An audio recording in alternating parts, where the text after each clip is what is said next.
जय जगन्नाथ। मैं डॉक्टर अमूल्य रत्न महांती आप सभी को जगन्नाथ धर्म दर्शन संस्कृति में छिपे हुए विविध रहस्यों से परिचित करने आया।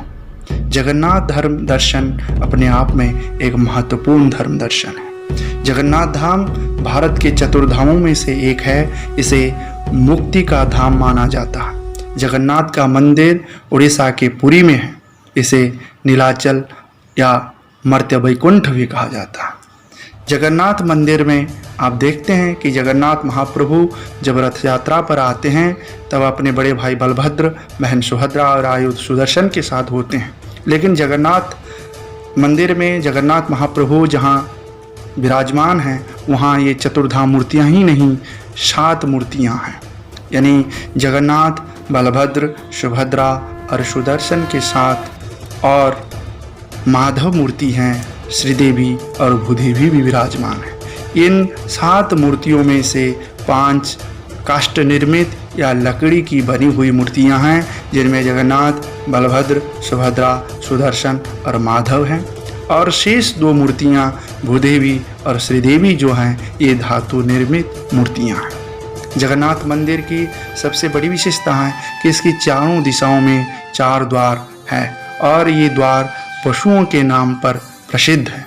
पूर्व द्वार को सिंह द्वार कहा जाता है, पश्चिम द्वार व्याघ्र द्वार के नाम से जाना जाता है, दक्षिण द्वार अश्वद्वार कहलाता है और उत्तर द्वार जो है उसे हस्ती द्वार के नाम से जाना जाता है।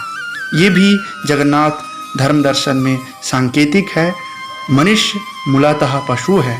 ब्रह्मरूपी जगन्नाथ के दर्शन के लिए पहले उसे द्वार पर अपनी पशु प्रवृत्ति छोड़नी पड़ती है, तब जाकर जगन्नाथ के दर्शन संभव हो पाते हैं। सबसे बड़ी महत्वपूर्ण बात है कि जगन्नाथ की जो पाकशाला है ये एशिया की नहीं विश्व की सबसे बड़ी पाकशाला है। इसमें कुल 752 चूल्हे हैं। एक एक चूल्हे में 9 हंडियों से रसोई बनकर तैयार होती है। इस तरह कुल 6768 हंडियों में महाप्रसाद बनकर हर रोज तैयार होते हैं। इसकी सबसे बड़ी विशेषता है कि ये तमाम हंडियां जो है ये मिट्टी की बनी हुई होती हैं। जगन्नाथ दर्शन में और एक महत्वपूर्ण बात है और एक रहस्य की बात है कि जगन्नाथ मंदिर में जो ध्वज फहरता है उसका नाम है पतित पावन। इसकी विशेषता है कि यह हमेशा हवा के विपरीत दिशा में लहराता है, जो आज तक एक रहस्य है। जगन्नाथ आप जानते हैं कि जगन्नाथ जब रथ यात्रा पर आते हैं, जगन्नाथ बलभद्र सुभद्रा और सुदर्शन के लिए तीनों रथों की व्यवस्था है। ये जगन्नाथ के जो रथ है उसका नाम है नंदी घोष। इसे बनाने में 832 काष्ठखंडों का उपयोग होता है, यानी 832 लकड़ियों को प्रयोग में लाया जाता है। बलभद्र के रथ का नाम है तालध्वज। इसे बनाने में 763 लकड़ी की आवश्यकता होती है। सुभद्रा के रथ का नाम है देवदलन। इसे बनाने में 593 काष्ठखंडों का उपयोग होता है।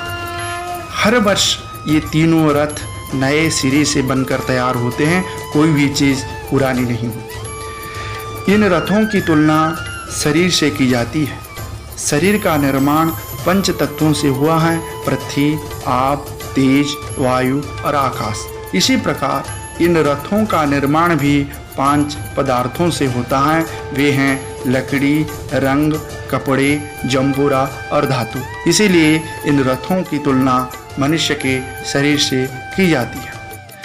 अब जो जगन्नाथ मंदिर आप देखते हैं जो विद्यमान है उसकी ऊंचाई लगभग 214 फीट की है। इसका निर्माण चूड़गंगदेव ने किया था। इसकी सबसे बड़ी विशेषता है कि आज तक इस गुंबद की परछाई नहीं पड़ती और इसकी और सबसे बड़ी विशेषता है कि आज तक भी एक भी चिड़िया इस पर उड़कर मंदिर को पार करते हुए किसी ने नहीं देखा।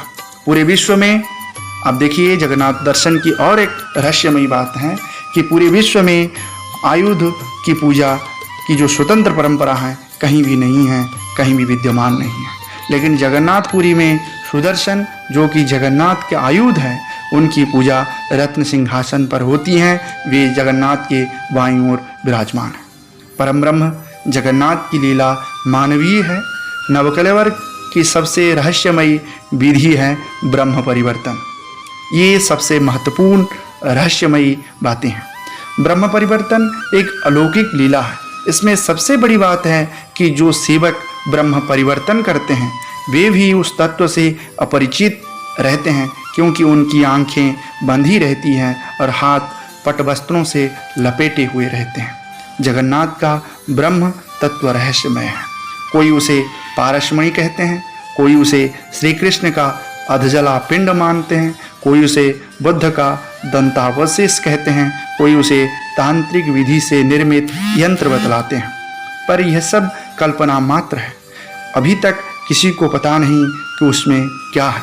सच तो इतना ही है कि अपनी नाभि में उस ब्रह्म तत्व को रखकर वे परम ब्रह्म हैं, जगन्नाथ हैं, जगत के नाथ हैं, अखिल ब्रह्मांड के नियंता हैं, परम ब्रह्म जगन्नाथ। जय जगन्नाथ।